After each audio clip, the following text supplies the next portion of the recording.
Comparing fractions. Fractions को compare कैसे करना है। अब इसमें हमारे पास डिफरेंट केसेस हो सकते हैं। ऐसा भी हो सकता है कि हमें सेम डिनोमिनेटर्स वाली फ्रैक्शंस दी गई हों, ऐसा भी हो सकता है कि डिफरेंट डिनोमिनेटर्स वाली फ्रैक्शंस दी गई हों। तो कैसे हम उनको कंपेयर करेंगे, कैसे पता लगाएंगे कि कौन सी फ्रैक्शन बड़ी है कौन सी छोटी है, अब वो हम समझने जा रहे हैं। फर्स्ट केस है सेम डिनोमिनेटर्स, जब हमारे डिनोमिनेटर्स सेम होंगे।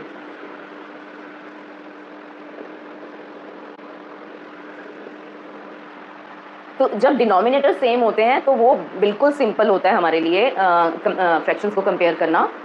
अगर डिनोमिनेटर सेम है उस केस में अगर न्यूमरेटर बड़ा है तो वो फ्रैक्शन बड़ा है, और अगर जिस फ्रैक्शन का न्यूमरेटर छोटा होगा वो फ्रैक्शन भी छोटा होगा। किस केस में? जब डिनोमिनेटर सेम है। एग्जाम्पल से समझते हैं। 3/8 एंड 5/8। तो मैंने अभी आपको बताया कि यहाँ पे डिनोमिनेटर सेम है हमारा। ऐसे केस में हमें सिर्फ न्यूमरेटर्स को देखना है। जिस फ्रैक्शन का न्यूमरेटर छोटा होगा वो फ्रैक्शन छोटा होगा, जिस फ्रैक्शन का न्यूमरेटर बड़ा होगा वो फ्रैक्शन भी बड़ा होगा। तो 3/8 इज स्मॉलर देन 5/8। 3/8 छोटा है, 5/8 बड़ा है। सिंपल। अगर आपको मल्टीपल फ्रैक्शंस दी गई हैं with same denominator of course, suppose 2/7, 5/7, 3/7, 6/7, 4/7, इनको अगर हमने अब असेंडिंग ऑर्डर में अरेंज करना है कि असेंडिंग ऑर्डर कौन सा होता है, सबसे पहले सबसे छोटा, फिर उससे बड़ा, फिर उससे बड़ा। तो असेंडिंग ऑर्डर में हम अगर अरेंज करेंगे तो सबसे पहले जिस फ्रैक्शन का न्यूमरेटर छोटा होगा वो पहले लिखेंगे।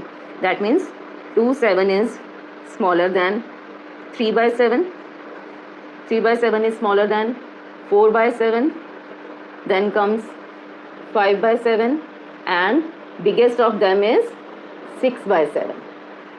तो सेम डिनोमिनेटर्स वाली जो फ्रैक्शंस होती हैं उनका कंपैरिजन तो बिल्कुल सिंपल है।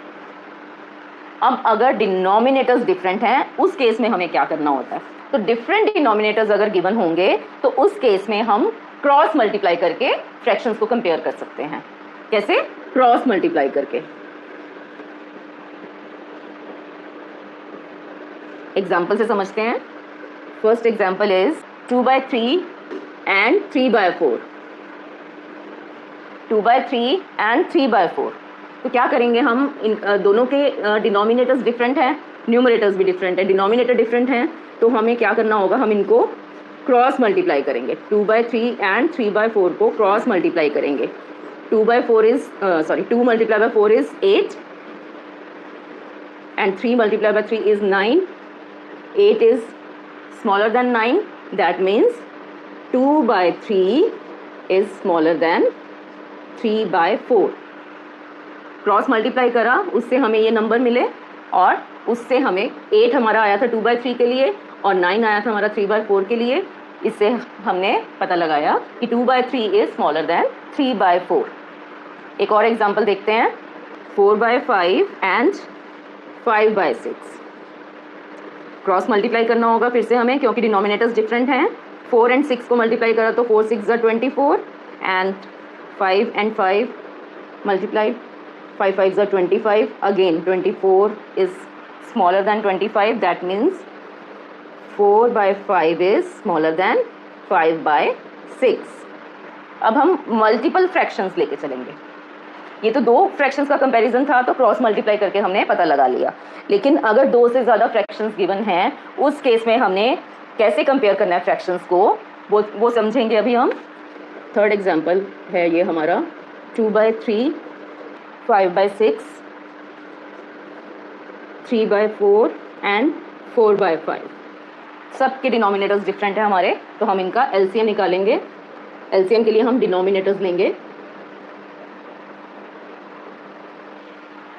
सबसे पहले हम प्राइम नंबर्स ही यूज़ करेंगे इसमें, तो सबसे पहले 2 लेंगे। 2 3 से नहीं होगा, 3 एज इट इज़ लिखा जाएगा। 2 3 ज़ा 6, तो यहाँ 3 आ जाएगा। 2 2 ज़ा 4। डिवाइड कर रहे हैं हम इन नंबर्स को इस नंबर से, और 5 नहीं हो सकता 2 से, तो 5 भी एज इट इज़ लिखेंगे। ठीक है, डिवाइड हो सकता है, तो हम ये 3 को चलते हैं। 3 1 ज़ा 3, 3 1 ज़ा 3, 2 एंड 5 एज इट इज़। तो अब क्या करेंगे, इनको हम मल्टीप्लाई करेंगे। 2 multiplied by 3 multiplied by 2 multiplied by 5। 2 3 6, 6 2 12, 12 5 60। तो हमारा एलसीएम आया 60। ठीक है, ये 60 हमारा एलसीएम आया। अब हमने क्या करना है, 60 को 3 से डिवाइड करेंगे तो 20 आएगा, 20 को न्यूमरेटर से मल्टीप्लाई करेंगे।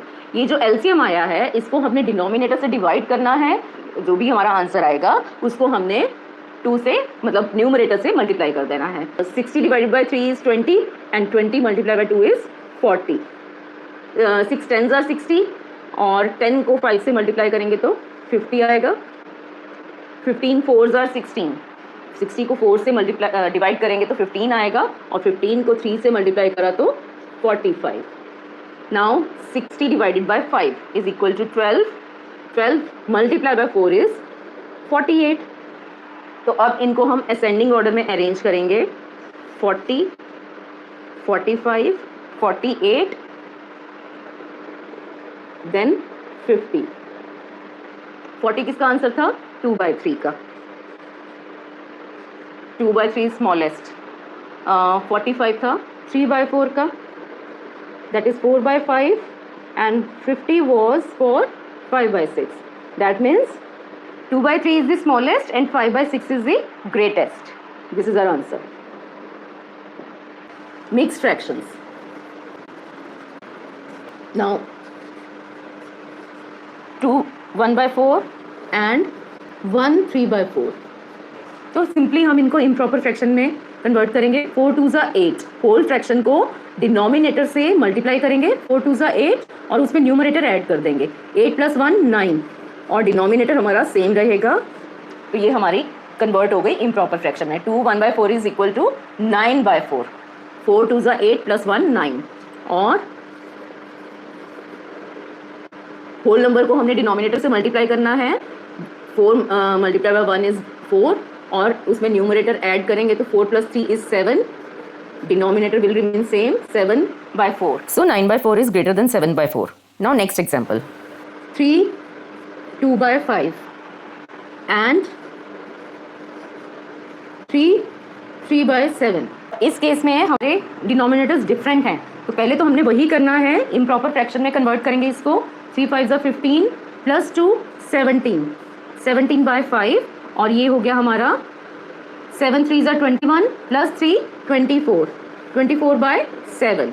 क्रॉस मल्टीप्लाई करेंगे इन्हें तो हमारा आ गया 17 7s are 119 और 24 5s are 120, 5 4s are 20, 5 2s are 10 + 2 12, 120। तो ये हो गया 119 is smaller than 120. That means 3 2/5 is smaller than 3 3/7. Now next question is for you. ये आपको बताना है इसका answer. 3 3/7 and 2 9/11. Which fraction is bigger out of these? Write in the comment section.